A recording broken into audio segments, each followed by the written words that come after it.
Naam bwana, leo katika Movie Cast tumekuja na Squid Game. Nataka nikufunulie mambo ya ndani kabisa ambayo huyajui kuhusu movie hii. Movie hii imeandikwa na mwandishi Hwang Dong-hyuk. Amezaliwa South Korea, ana miaka 54 na aliandika movie hii tangia mwaka 2008, huku akiipeleka kwa madirekta mbalimbali akihitaji msaada wao. And then madirekta hao walimjibu kwa movie hii haina uhalisia na hawawezi kuirekodi. Hali yake aliyokuwa anapitia na vitu ambavyo vilikuwa vinamkumbwa kwa wakati huo mwaka 2008, akabidi endelee na michongo mingine kama hivyo hapo. So akaendelea akaandika movie kama mbili hivi, kuna ile Miss Granny ya mwaka 2014 na kuna movie nyingine. So mwaka 2020 Netflix wakaona bwana, hebu tusogezee hiyo idea tulili nayo. And then ndo mpaka sasa hivi tunaona jinsi ambavyo movie ilishika top chart pale Netflix. Sasa leo nataka nikusogezee vitu ambavyo wewe huvielewi au huvitambui ambavyo ni vya ndani kabisa kuhusiana na movie hii, vilivyounganika mpaka kufanikisha movie hii hapa kufanyika. So jambo la kwanza, movie hii imeangazia maisha ya wananchi wa Korea Kusini ambao wengi wao wanaishi na madeni makubwa sana na hawajui watayalipa vipi, hivyo inawapelekea mpaka kutoa maisha yao au kutoa utu wao ili mradi wajaribu kuyalipa hayo madeni. Vile vile movie imegusa katika watu ambao wasiokuwa na ajira lakini wanahitaji mafanikio makubwa na mafanikio ya haraka. Hapa tunazungumzia player namba 333 ambaye alikuwa yupo tayari hata kutoa maisha ya mtoto wake na mpenzi wake ili mradi tu apate pesa. Vile vile katika movie hii ameonyesha jinsi ambavyo watu matajiri wanatumia maskini kwa ajili ya kupata burudani. So katika movie hii ametumia namna ya kukejeli, hajaonyesha moja kwa moja kuonyesha nia yake, jinsi ambavyo ana portrait jinsi matajiri wanavyonyanyasa maskini, wanavyotoa utu wa maskini ili mradi wao wapate burudani. Kama unakumbuka kipande cha mwisho, player namba 456 alisema kitu kimoja, kwa sisi sio farasi, sisi ni binadamu, hivyo msitunyanyase kwa kuwa nyinyi mna hela na nini. Hapo tunaongelea wale ma VIPs ambao wanalipia mchezo huu kuona watu wakifa ili mradi wao wafurahi, yani wanabetia maisha ya watu.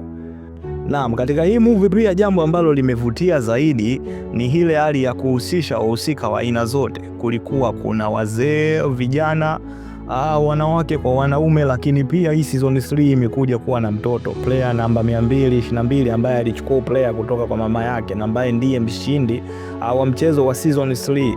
Hivyo imegusa jamii nzima kwa ujumla, na jinsi ambavyo madeni yanawatesa watu wote kwenye hii dunia, sio tu vijana, sio wazee.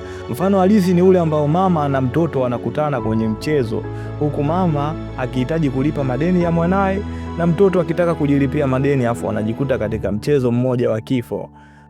Hii imeleta mguso tofauti sana wa hisia kwa watu wote juu ya hali ya maisha ya watu wa Korea Kaskazini, lakini sio Korea Kaskazini tu, madeni hapo kila mahali, hata hapa Tanzania. Lakini pia jambo la pili ni kuhusiana na bajeti ya hii movie ya Squid Game.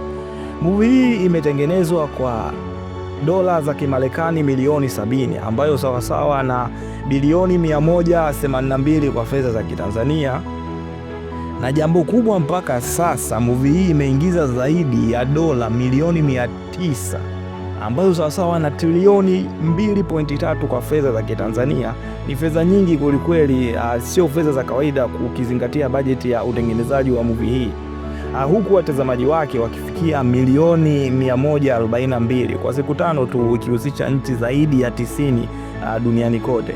Jambo ambalo kwa movie za tamthilia pale Netflix imevunja rekodi, haijawahi kutokea, ambapo mpaka sasa watazamaji wanaendelea kuongezeka na akaunti zaidi ya milioni 100 zimejiunga Netflix kwa ajili ya kuitazama movie hii.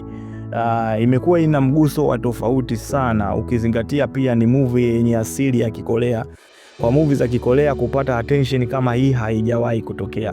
Jambo la tatu la mwisho, movie hii ina wahusika zaidi ya 390, ukiachana na ile idadi ya wachezaji unaoiona 456 yenyewe imetumika tu kama fiction.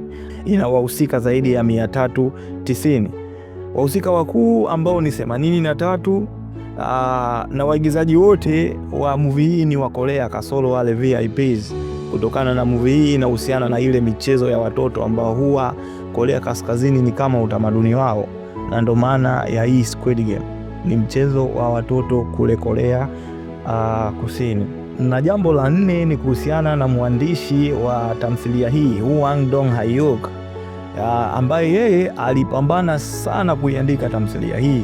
Ilimbidi mpaka auze laptop yake ili mradi aandike tamthilia hii, huku akijigusa yeye mwenyewe kama mwananchi wa Korea Kusini. Hii inaleta fundisho kubwa sana.